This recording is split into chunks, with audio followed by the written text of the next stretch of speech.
yoo waadaa walii galla nama fakkeenya gattis jaadhu yoo akka sa'an keessaas keessa namni tokko waa ta'e hin fuunu anillee hin fuudhu atillee hin heerumtu yoo jennee walii galli rakkoo qaba waadaa si gala akkasitti qaba waadaa waliin galla ofitti amantaa maaltu natti mul'ate beektaa soommataa soota kana keessatti dhugaadhaa namni si jaalatu kuni jaalala jechuun afaaniin salphaadha malee keessi si miidhaadha waan ta'eef sanduuqaa keetti jaalalleen tiyya duutee jirti jetteemi gaafa nan du'ellee akkasuma jaalalleen tiyya arafaat wayiin lubbiyyeen duutee jetteen kan biraan irratti ilaallattee jee yaadee bara. Jechuun amma akkasitti hin tilmaaminatti anamne fakkeenyaatti na jaaladha duutu dhoofsaa qabdi. Ani yoo du'e ziyaadin duune jettee dhoofsuu hin dandeetta. Yoo si duute moo?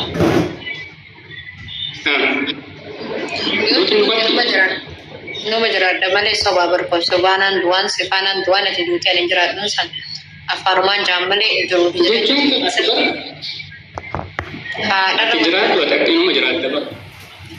Garuu duuti immoo dhoofsaan qabdu. Haati danda'ee duutee waayyootii faana waan duute waan ta'eef. Akkasin jettu.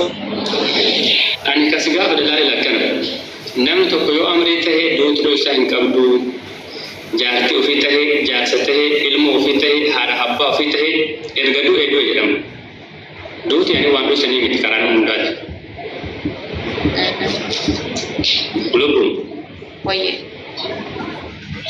Malee ani jaalanti anteetuun duuti jettee anillee gaafa akkas ta'e akkas naan jetta kan akkasitti yaadate gabaabsiteeti. Sammuu kan kee bal'isi yaade. Namni laal yoo ka wal jaalatu jechuudha dhugaa wal jaalataanan yeroo namni rakkate yeroo namni dhukkubsate yeroo rakkoo yeroo bal'oo yoo waliin jiraate dhugaati garuu immoo du'a irratti wanti walii wanta akka hin jiru. Dirqama adda nama baasa waan ta'eef. Dhugaa keeti. Dhugaa. Akkas lubbii. Lubbuun. Wayyee. Amma wal fuunama akka malee qormaata taree jira. Qormaanni makiinaa nan qaba. Makiinaa nan qaba. Makiinaan dammoo biyyaa nan jiraadhu san jira. Amma jeera mata. Rakkoon tana taate bara. Ni qaba makiinaa. Maawa kana maati ni qaba makiinaa alhamdulillah. Nama dhibba sadii namni garuu anamaan kana bakki jiru san sitti ragaa baage. bakka jiru san hin jiru sin jee jira. Awwal osoo waa'ee osoo ati waa'ee makiinaa nan gaafatin eessi tanan jennaan ammaaf 15 na hafe makkaan jiraa sin jee musin hin jenne. Jatti asa walii galee barlubbo jechuun makiinaa bikka jiratu sani makiinaa yoo dhabde Oromoon boru sitti salfatti sitti kofalti Oromoon asille Oromoon jirtu rakkoon qabu na hima dhukanii waan na hafan sani bakka yoo sobi jechuudha.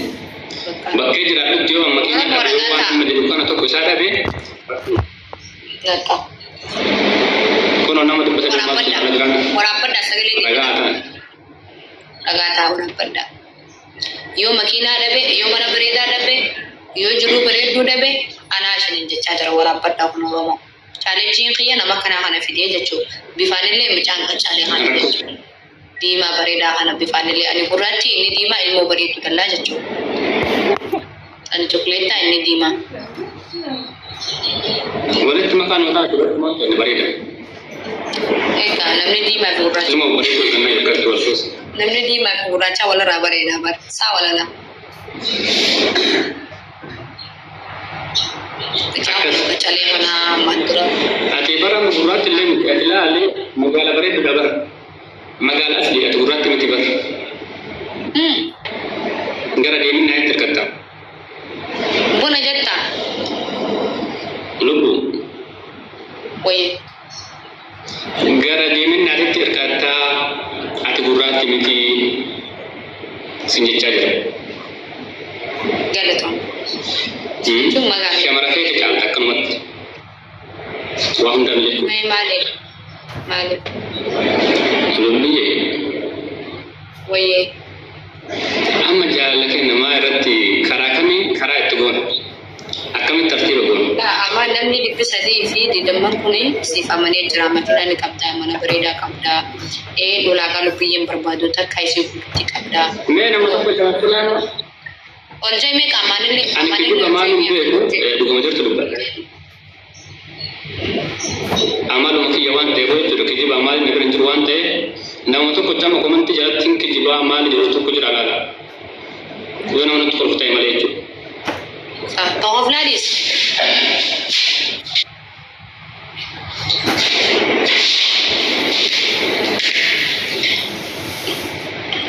Qaamaan illee nama Oromaan namaa jechuudha nama qacalee argaa arganii mi qaamaan illee dara keessaa humaan jedhu.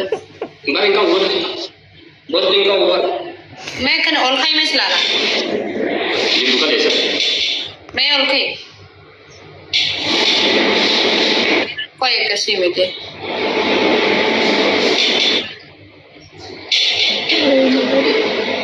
Mee ol akkana jaime. Barjaan qabu hojjettu galeessa namaa jechuu. Wayya lubbu. Mee kana jedhe. Kalau buat sekarang ni. Buat sekarang. Wallahi waa si argadde. Wayne gudee. Ormana namaa jechuu kunoo nama Mana jechuun kan kee barlaal. Yoo ani dhiira gabbadduun farda yoo nama akkatti nuti kolfan jechuun naannoo qabna. Laadhi si qofla. Uummata makkatti nama Mara kolfan. Oromoon hordoftoonni kiyya beekaatu makkalma ofirraa qofla. Ani amma lafa irraa dhiira kana nan jaalladha. Wallahi safaar osoo hin ta'e maaliif? Akka gabbatutti qalashuun tiin Oromaa nama ispoortii dalagii kana qabaadhu qabeenya qabaadhu laaphina qabaadhu si galaara. Mee lubbooti gabaabaa modee. Mee gabaabaa modee raadol jee ol ka'ee si lalladha. Ani dira gabaabdu sin fa'a. Dhiyeetu sin fa'a. Ani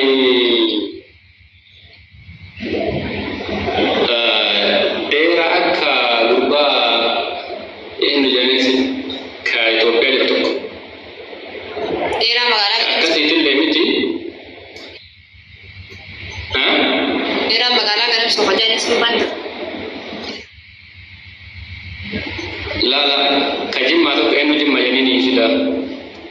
Ka akka nagahu jimmaati miti. Bakka ani eenyu yoo jedhe warra Dubaayin keessa kenna biyya Arabaati mi Dubaay. Nasrii aanoo deetti tokkuma. Akka isaan fudhadhu malee.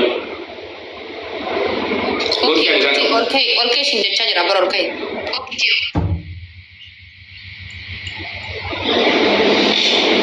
Kun nagartu.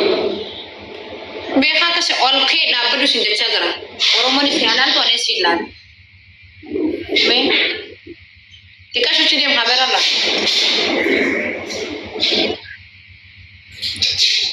Raabeen maali? Sagalee keessa hin dhagahu. Sagalee keessa hin dhagahu.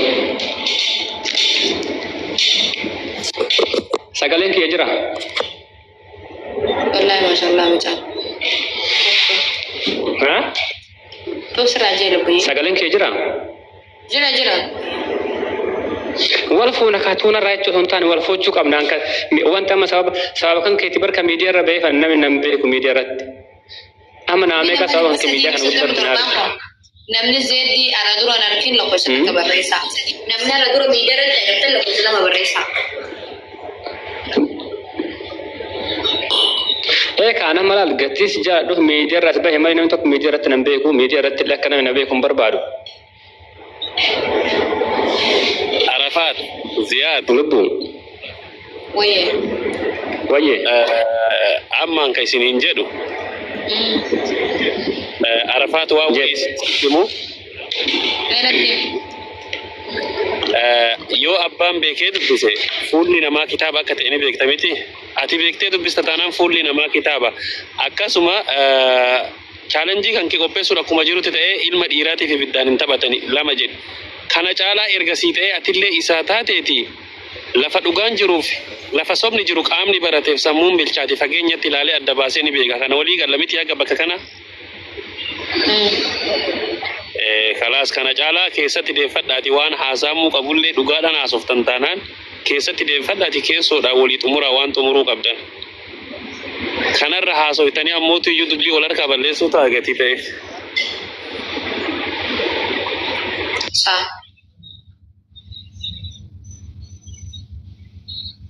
Zeebii mutura jirta. Zeetii mootirra jirta. Saadam maal jettee? Amma irraan baane? Amma baate. Saadam maal nu dhiyeesse yaadni saadam hin dhageenye. Ziyaado waan biraa hin jenneeti amma bakka haasoftanii walii galtanii baay'ee addaan fagoo jirtaniiti hagana jaala ajandaa isin godhatanii keessatti fadha haasaa kalaas keessoodha waan xumuramuu qabu walii xumura. Okay, atillee nasiyaa bareeda nu dhaamte bareeda rabbi sirraa jaalatu sin jennari. Haganuma namni jechuun waan keerii wali dhaamuun akkuma san jechuudha siifillee rabbi waan keerii si yaada waan ta'eef keerii nu yaaduu keetiif waan gaarii nu himuu kan keetiif galatoomi. Tinjira bulees keessa yaadamu. Homaamiti dirqamanarra jiru homaamiti haa ta'u yoo boru isin akka malee taatan dhaabbadhee isin laaluun natti hin toluuti. Keessatti deemmadha amma hagana caala qalbiin ilma namaatuun illee beektaa kanarra kana wayyinnaa laata jetti tanteellee ta'isiillee sooshaal miidiyaa kanarra waan baay'eetu deema. Arafaat nama biraa agartee jechuun sakkafamiti bara amma kan dorgommillee jira. Kolfeellee caddisu asirratti. La jechuun yaada jijjiiruun hin beekamu kaa gasira dorgommii keessa jirra waan ta'eef. Chaalenjiirra jirti waan dorgommii taruuf. Ka chaalenjiirra jirra waan ta'eef haga tokko yani kan. Ammuma fudhattee asiilitti osoo kiyya. Yookiin kana caala addunyaa kana guutuu naanna'aa jiru jira. Kana caala addunyaa kanarra deemu jira waan ta'eef. Anam waan jaadhu bakka gatii jaadhu hosseenee itti ibsachuun kiyya rakkoon qabu. Haa ta'u malee chaalenjii kana tareef hin tarree immoo beekuu hin danda'u. Rabbiin karachaa jira. Ati hagana caala maal goota bakka kalaas hinde. Dhiira miti ati nama dhiiraati miti bakka hagana isillee mirga si jechuun kismii min jaalalaan jaa dhugaatiin akkasitti ani si walii gala malee kafii kiyya dirqamaan isi mirga dhiibuu hin danda'u. Ammallee as keessa wanni mirga si dhiibuu hin danda'u mirga kiyyatti madde. Mirga si hin sarbine waan garaa kiyyaa qabu waan isiif qabu jaalala isiif qabu itti ibsadhee jira. Garuu isin amma dorgommii hedduu jira waan ta'eef an dorgommii kana taree kabiraattu jira beekuu hin dandeenye. Isii bira jira ana biraa miti jechuudha. Ati qaaquma kana yoo qaba. Bira malee ana biraa miti ani waa filannoo qabu. Ati ofii.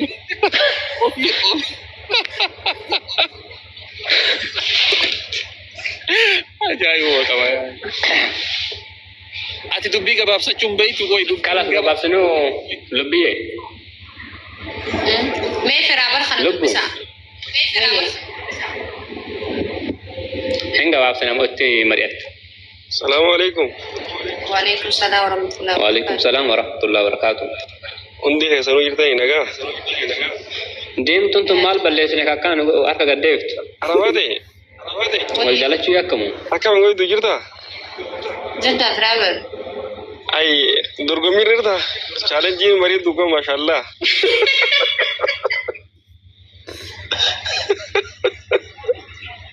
Challenge irra jirra ulaagaa nan barbaadu jedhaa fi amma jirtutti jechuun kunoo mucaa kanaa inni warra arsiiti zeeddi jaama. Ishi.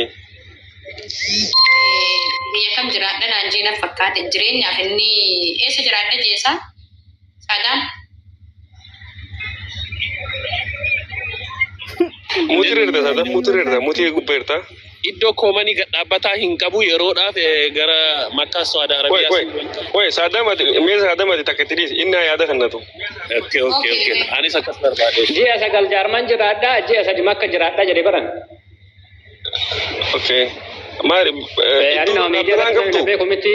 iddoo dhaabbataan qabdu. Hin qaba ji'a sagal akkasuma jireenya nama kiyyaa akkas. Ji'a sagal jaarman ji'a sadi Makka yoo barbaade biyyatti imaluu danda'a. Duba haala kanaan biyyoon tun yoo sitti soojjiin deemte akkamitti ollaa horatti? Ollaa horatti na wajjin deemu maaltu itti balleessa maa zanaa itti adeemtu?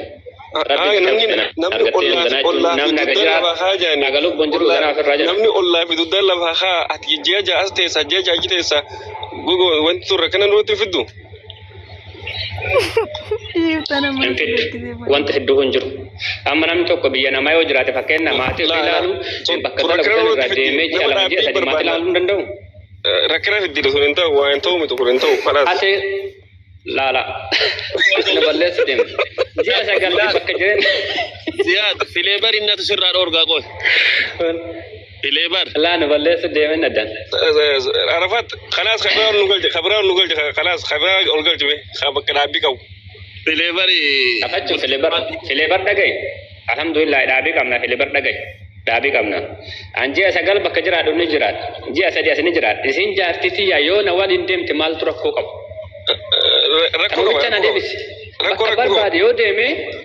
bakka barbaade yoo deeme ani shororkeessa miti nama dhimma kiyya bizinesa kiyya jiraadhu isii jaartitee qabadhee yoo deeme maaluma rakkoo qaba kana bichaa naa himi rakkoon qaba rakkoon tokko inni qabu mana teetti bakka jireenya tokko rakkoon inni qabu ishii olii gad fuutee oofuruu tokko rakkoodha yeroo hunda maal rakkoon jaarsa wajji deemte waan mana arabaa kushiinaa arabaa keessa qaxara seetamu namni bakka dhaabbii qabaachuu qaba ilmi namaa jireenya isaatiif bakka dhaabbii qabaachuu qaba qaamii bar dhaabbiin qabaan dhaabbii jaarman jiraadhaa ji'a sagalachi taa'a ji'a sadimmoo as taa'aa jedhee bar makkaan qubadhaa jedhe ji'a sadi maa namni yaanii olii gad deemuu hin danda'u bakka barbaade bakka itti jiraachuu hin danda'u hin ta'u bakka taataaree jiraachuu hin dandeenyu waan ta'eef bakka dhaabbii barbaadna Itoophiyaa irraa bashannanaa fi dhaga'i dhaabbii inuma jira dhageeffadhu namni Itoophiyaa irraa bashannanaaf biyyoota arabaan deemu na deebisi.